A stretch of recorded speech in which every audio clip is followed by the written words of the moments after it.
following events took place sometime during E3 2013, probably.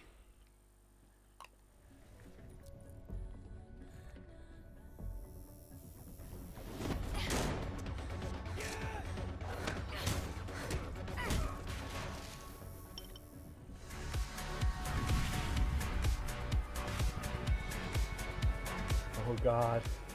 Oh man. Oh God. Oh man. Oh God. Oh man. Oh God. Oh man. Oh God. Oh man. Okay, here it goes. Electronic Arts have announced that Mirror's Edge 2 will be coming to the next gen consoles, so what a perfect time to play through the original. I feel I have to talk about my experience with Mirror's Edge first. In short, we never got on.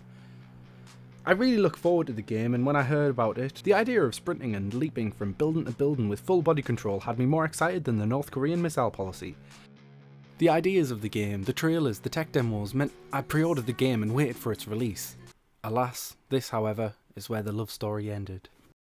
So, here we are. First of all, the game has to teach us how to play. This is because of the engine and the mechanics that EA had to design in order to make the first person gameplay. So the first thing I can tell you about the game is it feels clunky. None of this sleek, free-flowing movement between 2 points. This game doesn't come close to the art of movement.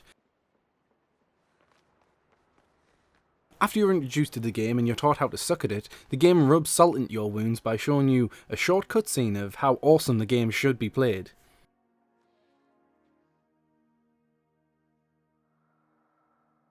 The first couple of levels here are very straightforward, but you give them very little direction on the best route to take. In the game you just want to keep running as fast as you can, but with this lack of direction you don't know which way to go, and often end up stopping, looking around and then continuing when you've found the right path. It's as if the game is totally broken. One of the biggest taboos in video game development is creating a game based on trial and error. This game takes it to a whole new level. The game is nice enough to spawn you near enough where you last died whenever you slip up and hurl yourself 50 floors down, though it just feels like the game has no flow. The combat in the game is like swatting flies with a toothpick. It's ridiculous. You run up to someone, you have the tiniest little window to mash on the Y button to steal their gun, and if you're a millisecond out, then you completely stumble, render yourself defenseless for about 2 seconds, giving you enough time to eat a few bullets and take a nice nap. I much prefer to run at people as fast as I can, slide along the floor and kick them in the dick till they die. After taking one guy down, I'd steal the guy's gun and go take down his friends. But when you have the gun, it's freaking useless. There are no iron sights in the game, and hipfire is about as accurate as a James Bond henchman. I figured this game would prefer you to just run past all the guards like a fox during hunting season. However, this doesn't work. You'd run past guards, bump into some more enemies, and then get caught in the crossfire. The game keeps on playing exactly the same way throughout. Fall, die, restart, do it differently, have a little bit of combat, run again. And it's not even as if the game itself is hard, it's just tedious. You want to run really fast, jumping over huge gaps, find your own way through a level, a bit like a sandbox. What you are given in fact is a very linear game, without any real direction on where to go and what to do. I know this all sounds contradicting, but try it for yourself. Later in the game, you're not even given the little red indicators on the ledges you should climb. It gets ridiculous. I think I spent a whole hour trying to climb up just 3 flights of one building. Okay, so where am I supposed to go? So if I go across here and try and jump, and no, I fail, die. Here. Nope, you fall down again. Fucking sick of this game. Now there isn't much of a story neither. Freerunners are actually smugglers running information in some sort of business-led urban warfare.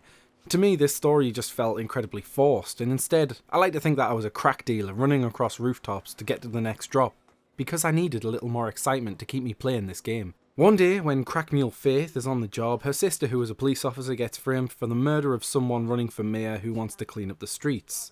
With a few twists and turns along the way, the story has very minimal development. Characters are introduced for about 2 minutes and then disappear. Even the main antagonist has such a minor role, leaving the story about as shallow as a dry puddle. It gives no incentive to the gamer to keep on playing, as there's no emotional involvement at all.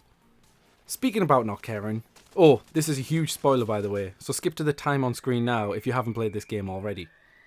So, right at the end of the game you're met with a showdown with the bad guy who jumps onto a helicopter whilst 5 or 6 armed guards stand there and shoot you whilst you chase after the helicopter on a rooftop.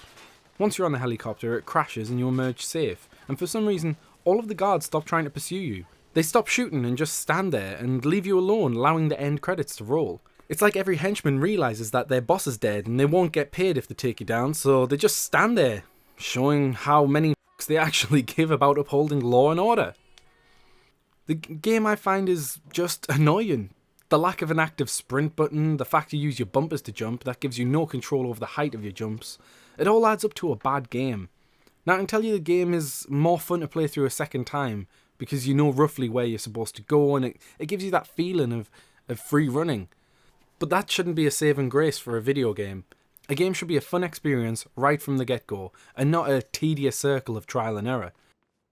Because of all this, I really can't recommend this game to people, and can't understand why EA are making a second game. I can only imagine it working if they completely overhaul the gameplay and control of the character, giving the game a more direction whilst playing and changing the controls and making the game flow better. I'm not kidding when I say 10% of this game was spent in an elevator either. Okay, where do I go? Behind me. Jump. Jump. No, you stupid mother... Hey everyone, thanks for watching. I really enjoy making these videos and want to get better, so if you could leave a positive or negative comments for me, subscribe to the channel and suggest any games that you would like me to play. I'll read all my comments, and the more suggestions I get for a game, the more likely I am to play it.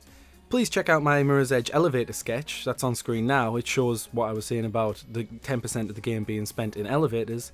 And thanks for watching. I have been Immersed Jim, and I'll catch you soon.